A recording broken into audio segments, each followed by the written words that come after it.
Você sabia que na sua família, muitas vezes você assume um papel sem perceber? É o que a gente vai falar hoje nesse vídeo aqui. Estou novamente na companhia da minha esposa e vamos falar sobre arquétipos, sobre a forma como muitas vezes você se identifica dentro da família, sem perceber. Na verdade, esse é um estudo de uma terapeuta americana e a gente decidiu criar esse vídeo para você entender e perceber isto dentro da sua própria família. Então vamos lá. Cláudia, falando um pouquinho mais então sobre essa...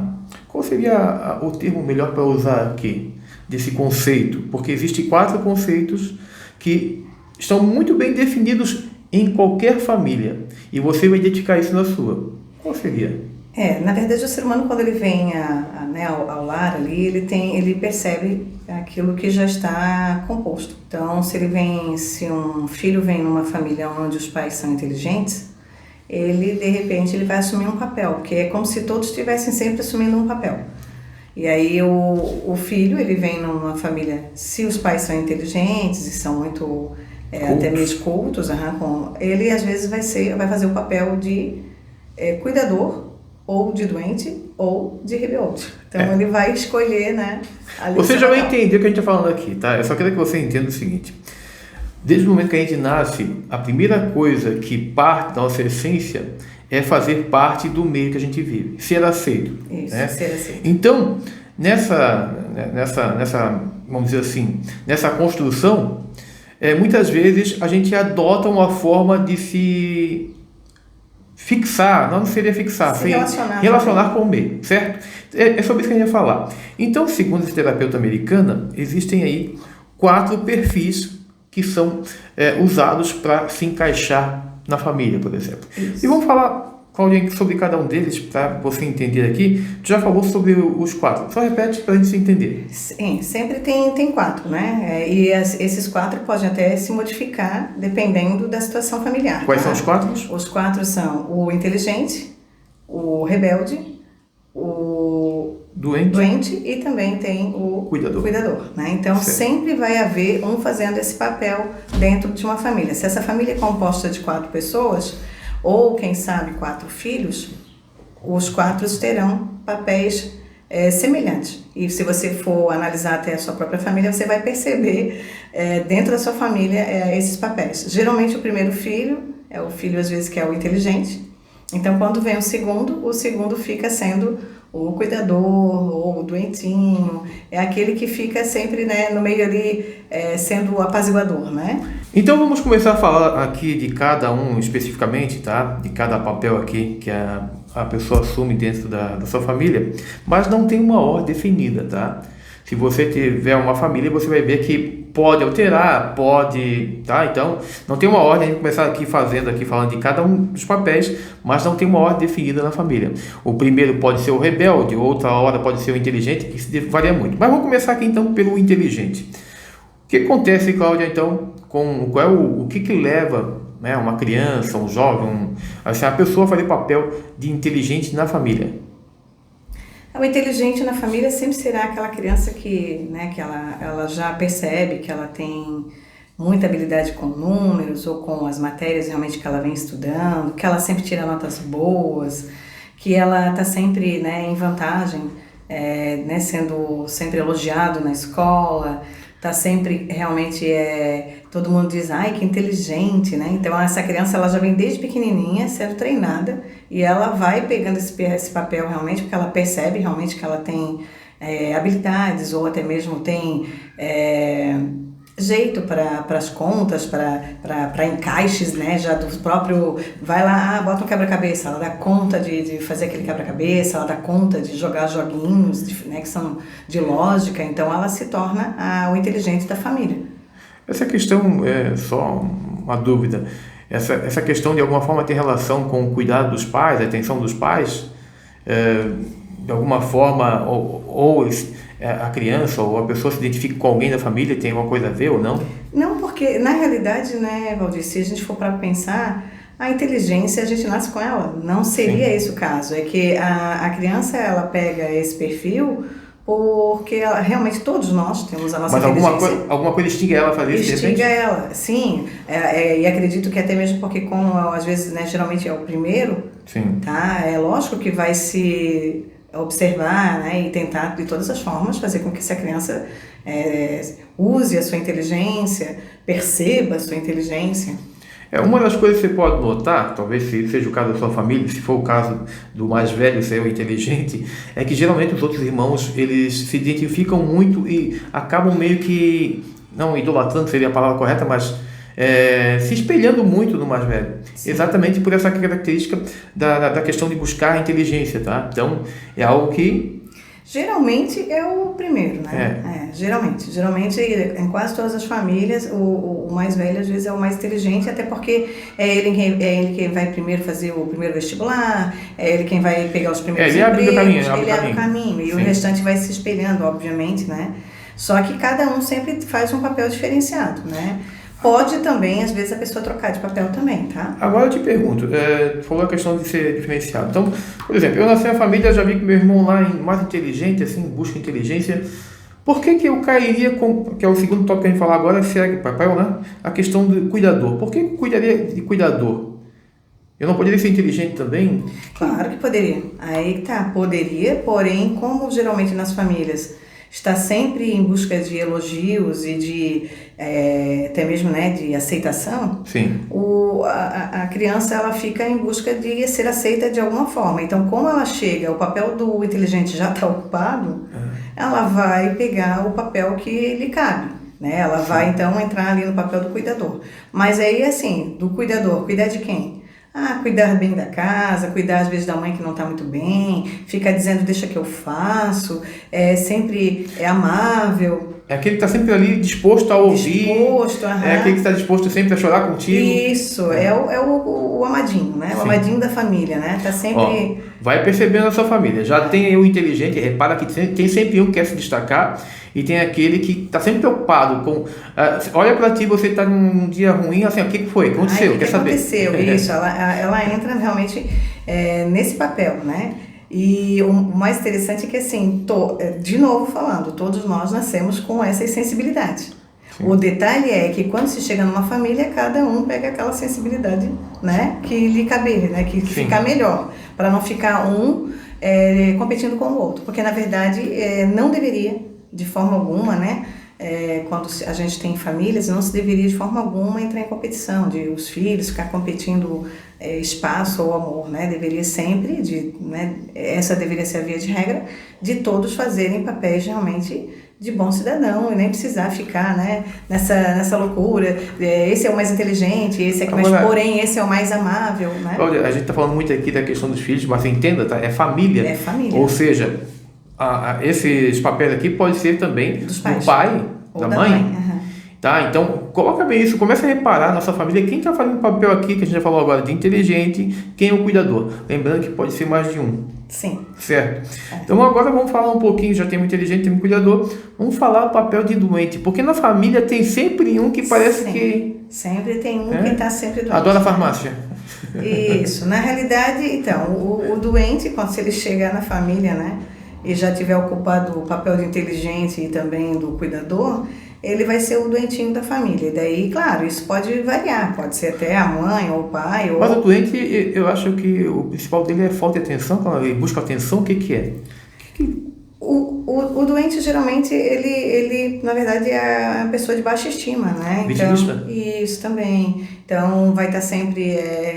se sentindo depressivo, né? Então, e isso numa família é muito perigoso, né? Principalmente se o doente for a mãe, né? Ou o pai, porque a criança ela está se espelhando nisso, ela está se espelhando nos pais. Então, se ela chega ao mundo e a mãe às vezes está em depressão, deitada lá, não consegue nem sair para fazer a comida ou coisa do tipo, isso vai ser bastante complicado para essa criança, porque ela vai se espelhar também nessa afeição, né, da mãe ou do pai. Para identificar o doente, você pergunta como é que tá, né? Vai se indo. Né? A gente nunca sabe para onde que a pessoa está indo, mas ela vai se indo para algum lugar. E realmente, né, nas famílias, quando a gente faz uma análise, até mesmo, né, fiz essa análise na minha família, Havia, sim, na minha família, né? O inteligente, que era o meu irmão mais velho. Eu, por um tempo, eu fui a doentinha e depois eu passei a ser a cuidadora, né? Que daí minha mãe passou a ser a doente, né? Mas, a construção desses perfis aqui, eu estaria errado dizendo, por exemplo, assim, se o pai e a mãe, na verdade, acaba meio que fazendo comparações, que isso também é uma coisa comum entre irmãos, fazer comparações. Eles meio que ajudam a montar esses perfis, né? Porque, por exemplo, se eu sou o irmão mais novo e vejo toda hora, tu tem que ser que nem o teu irmão, tem que ser isso, talvez realmente acabe tentando chamar a atenção de outra forma que não seja inteligente. É que ninguém quer ser igual a ninguém, até porque todos nós somos únicos. Então, quando alguém impõe que a gente tem que ser igual a alguém ou igual ao teu irmão, isso não soa como uma boa, assim, não soa bem, né? Porque, claro, por mais que os irmãos amem seus irmãos ou, né, eu acredito sempre que haja isso, ninguém quer ser comparado. Então, às vezes, essas comparações de irmãos, isso causa mal-estar também, né, entre esses irmãos. Então, cada um vai buscar aquilo que for melhor para o seu perfil. Então, se naquele momento, aquela criança onde ela está ali sendo comparada com um irmão que tira notas muito boas e ele não tira notas tão boas, pronto, ali já começa uma situação bastante desagradável. Então, ela vai tentar suprir essa situação sendo amável ou, quem sabe, ficando doente para ter um pouco mais de atenção, porque ela percebe que, às vezes, né, o papel do inteligente é o que é mais, né, aclamado, é o que é mais falado. Olha só, olha o boletim do meu filho, né? Então, toda essa situação que acontece através, né, desse perfil aí de inteligente. Agora eu estava vendo aqui, Claudiana, vou te falar uma coisa, ver se concorda comigo. Eu estou percebendo aqui que o inteligente, na verdade, o papel do inteligente, ele se conecta mais com o mundo, com a sociedade. O cuidador, ele é mais a questão família, ele está preocupado com os outros. O doente com ele mesmo. É uma forma de chamar a atenção. E aí vem o nosso quarto perfil, que é o rebelde, que ele não está nem com ninguém, é isso? O rebelde, ele vem mais assim realmente para revolucionar, né? Ele chega, tá todos os papéis já ocupados, então ele vai fazer o quê? Ele vai viver o mundo dele. Só para deixar bem claro. Não quer claro. dizer que ele vai sair por aí se rebelando, não é isso. Ele só vai viver o mundo dele. E também que não precisa ser o último, tá? Não pode ser. Geralmente o rebelde é o filho temporão, né? Aquele filho que, na verdade, nos casos atuais, porque assim, já passou toda a questão, os pais eram meio rígidos, né? E aí já começaram a liberar um pouquinho, mas não quer dizer que ele possa também ser o mais velho, tá? E às vezes pode mudar os papéis também, Isso. Então varia muito. Mas o rebelde, geralmente, Cláudia, o que torna ele rebeldia? Talvez de ver a situação de casa em que um é muito elogiado, o outro está muito preocupado e o outro está sempre doentinho? Provavelmente, né, quase sempre, é essa situação realmente. Ele vem com uma visão diferente. Porque, na verdade, aí que é o mais interessante, é que todos nós temos esses perfis todos dentro de nós. Não haveria necessidade alguma de ninguém fazer papel algum. Sim. Certo? Tu pode ter a tua família de boa e todos os teus filhos serem inteligentes. Basta você tomar cuidado com essa coisa do elogio, de não ficar achando que as notas faz o papel do inteligente. Porque é isso que acaba fazendo essa situação aí de cada um pegar um perfil. Porque existem famílias que, se elas não derem muita importância a essa coisa da competição, de deixar o ego tomar conta, porque isso nada mais é do que ego, e daí o ego, ele percebe, né, ele observa isso, e daí ele percebe, tu faz o papelzinho do doentinho, porque assim tu vais ter ali o teu pinhão ali da tua atenção. O outro faz o papel do inteligente, ele vai ter lá o elogio que ele tanto gosta. O outro faz o papel de cuidador e ele vai ser sempre, ele é tão amável, ele faz tudo por nós, ele está sempre junto, né?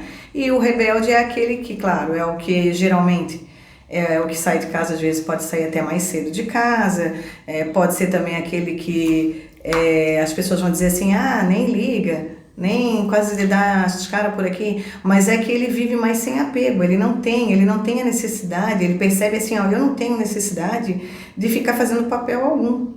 Só que no fundo ele está fazendo, né? Ele acha que não está fazendo papel algum. Então ele pega e desapega da família, ele é o mais desapegado, ele é aquele assim que, se você falar assim, está acontecendo isso e isso, cada um faz as suas escolhas, Ele vai perceber que realmente é escolhas, né? Isso aqui é muito da base, Cláudia, daquilo que eu costumo falar, que na verdade todos nós viemos ao mundo com 3 buscas incessantes na questão de amor, atenção e respeito. Então, se você parar para analisar isso, cai exatamente aqui. Porque se a gente busca atenção e a gente não tem, a gente vai se rebelar. Né? Se a gente busca amor, a gente meio que se torna um cuidador, a gente se preocupa o tempo todo. Então, é uma conexão com isso, tá? Mas, olha, pra gente não se alongar muito... mas deixa eu te falar uma coisa do rebelde também, tá? O rebelde, geralmente, é aquele também que, às vezes, fala as coisas, né? Boa. O rebelde, ele muitas vezes, ele vai ser chamado de, o respondão. Sim. Tá? O rebelde. É que ele não tem preocupação com o que vão pensar dele, né? Não, ele não tem preocupação nenhuma com o que pensam dele. Então, ele vai dizer tudo que tem que dizer. Sim. E aí ele vai ser chamado, é o grosso, é o respondão, não liga para nada, só quer machucar as pessoas. Não é uma questão de machucar, é que ele percebe e vê o que está acontecendo e ele, às vezes, ele vai dizer aquilo que realmente, né, a pessoa não quer ver em si, né? Então, ele vai dizer, olha, eu não tenho que dar essa satisfação disso, ou eu não concordo com isso. E imagina, o cuidador jamais vai dizer, eu não concordo com isso. O cuidador vai estar sempre ali tomando cuidado com as palavras, tentando ser amável o tempo todo, né? Então, o rebelde é que vai ser o que vai estar sempre, como dizem, né? É o ovelha negra da família, fala tudo sem não tá nem aí, sem filtro. Sem filtro. Bom, eu só quero fazer a última pergunta aqui para a Cláudia. Tá? Eu espero que você esteja entendendo tudo que a gente está falando aqui. Mas, Cláudia, no teu consultório aqui, qual é o perfil que mais tem aparecido? De primeira, sempre, né? O que mais aparece é geralmente o cuidador. Cuidador, né? E o cuidador, ele às vezes deixa de viver a vida dele, né? Então, é uma pena, porque isso impacta, né, demais, né? Ele se doa pro outro e vive, né, pelo outro. Então, e não tem maioria... não tem nada de errado nisso se tiver um controle, se tiver um equilíbrio. Quando a pessoa deixa de viver para simplesmente se entregar sua vida, tudo que ela tem que fazer pro outro, ela precisa realmente reajustar isso. Eu acredito que... Tem que equilibrar. Eu acredito nos teus atendimentos que eu vejo aqui, Cláudia, uma das coisas que muitas vezes gera no cuidador, né, a pessoa que percebe essa percepção, até um desperdício de tempo, muitas vezes, né? Que muitas vezes ela doa esse tempo todo e chega um momento que a pessoa simplesmente não reconhece e ela se sente frustrada com isso. Claro, sempre, né, lógico, mas eu sempre penso o seguinte, ninguém nunca está perdendo tempo algum. Sim. Né? A partir do momento que a gente desperta e percebe que realmente às vezes a gente está dizendo sim sempre, está sempre realmente em função do outro e consegue fazer essa percepção e consegue perceber que dá para sair disso e que tem tanto tempo ainda pela frente, porque na verdade não é o tempo, né? Quantas pessoas, né? Eu vejo assim, que tem pessoas que fazem sua vida, sua carreira, mas chega lá aos 50 anos não está feliz com aquilo. Sim. Então ela vai fazer o quê? Ela vai parar, pensar e recomeçar. Então é sempre tempo de recomeçar. Então não é o tempo. O importante é encontrar o equilíbrio e perceber que sempre há tempo de se mudar, né? Então a gente pode sim voltar para dentro de nós mesmos, conhecer qual é o perfil que a gente vem fazendo aí, né, na família, em casa, e tentar realmente resgatar aquilo que realmente, verdadeiramente você é. Porque, na verdade, nós somos únicos, então podemos ter todos esses papéis, mas Sim. podemos ser tão maravilhosos com qualquer papel que estivermos, né? Bom, uma coisa que você precisa entender é o seguinte, muitas vezes a gente quer ter o autoconhecimento, a gente busca, a gente lê livros, mas nada como ter alguém que possa te orientar na caminhada, possa te esclarecer muitas dúvidas, te passar conhecimentos como esse aqui, de forma pessoal e te mostrar, olha só, veja na tua família o que está acontecendo. É isso que acontece aqui no programa Transformação Águia, e gostaria que agora pode fizesse um convite, né, para quem de repente quer essa mentoria, quer essa terapia, quer essa sessão, que a gente, na verdade, deixa a pessoa muito à vontade para escolher como ela deseja chamar, né? Seja online ou presencial, Cláudia, pode fazer esse convite para a gente terminar o vídeo aqui, de como a pessoa pode resolver problema. Resolver problema, não fala em problema, a gente fala, na verdade, de reconstrução. Mesmo, né? Isso. Tá? Fica à vontade. Então, a gente tem aqui o nosso espaço, né, presencial em Antônio Carlos, para quem quiser fazer a terapia presencial, né? E temos também online. E a gente, o que eu sempre busco fazer, e você sabe disso, não é focar, lógico, a gente vamos ajudar você a se curar de todos os teus traumas, né? Porém, o que realmente a gente foca mesmo é na tua autoestima, naquilo que realmente você é, no teu ser de verdade, sim, naquilo que você veio desempenhar aqui no mundo, no propósito da tua vida. Porque estar também aqui sem saber, né, sem propósito, sem saber realmente o que fazer, até onde, né, você pode chegar, porque de repente você tem muitas crenças limitantes, muitas situações de risco que você passou na infância, e aí você continua passando e parece que isso nunca tem fim. Então a gente reconecta você realmente com o teu verdadeiro eu, busca realmente mostrar para você, através da terapia também, limpando todos os traumas que ficaram guardados ali dentro de você e que você está te impedindo de ir para frente, de realmente mostrar todo o potencial que você tem. Então a gente convida você, você pode pegar o link aí embaixo, né, que está ali embaixo, e você vai poder escolher o que você quer fazer, se você quer fazer uma mentoria, ou se você quer fazer terapia, se você quer um coach, como você achar melhor, e a gente está à disposição, tanto online quanto presencial. Para fechar o vídeo só, eu quero que você entenda o seguinte, muitas pessoas, eu vejo que elas têm buscado muito a busca por receitas mágicas, remédios, e elas não conseguem entender que, na verdade, a vida plena que você de repente busca, ela faz parte da autobusca, daquilo que você encontra, né, da sua essência, que é Deus. E enquanto você não tiver isso, você vai se sentir doente, você vai procurar milagres, você vai procurar estar sempre na farmácia, cliente da farmácia. E entenda, através do nosso trabalho aqui, eu digo sempre que o nosso trabalho, na verdade, é só a continuação do que você deseja, porque qualquer pessoa que busca, ela encontra, mas precisa partir de você primeiro. Então aqui está o nosso convite, tá? Como a Cláudia falou, o link está aqui abaixo.